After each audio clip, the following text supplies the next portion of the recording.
तुझसे प्यार मेरा, एतबार मेरा, तुझसे प्यार मेरा, एतबार मेरा।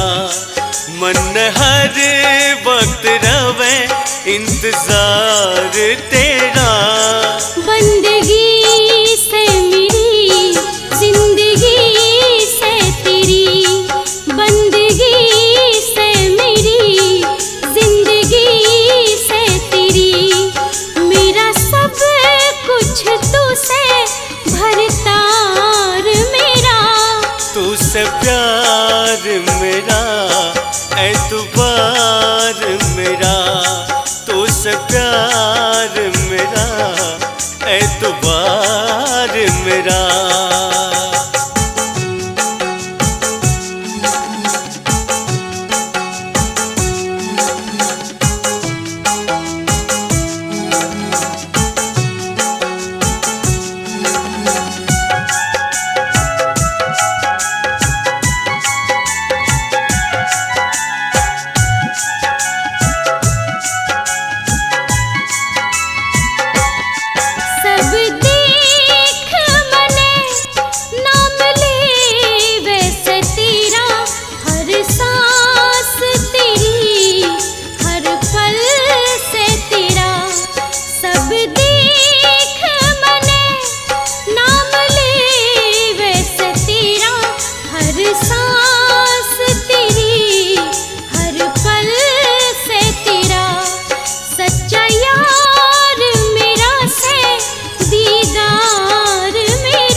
तेरे प्यार में छुपी मेरी सारी खुशियाँ से।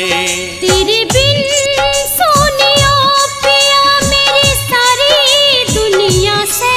तेरे प्यार में छुपी मेरी सारी खुशियाँ से।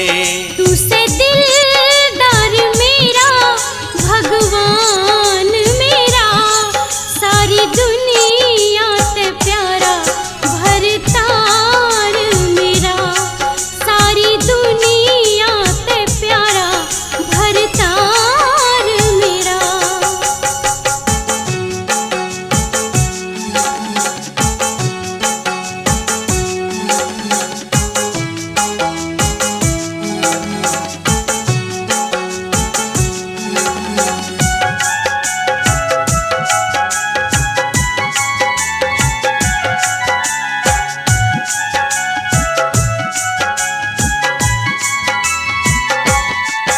मन सपने सजाए कि तू मेरा यार हो, सारी दुनिया ते न्यारा मेरा प्यार हो।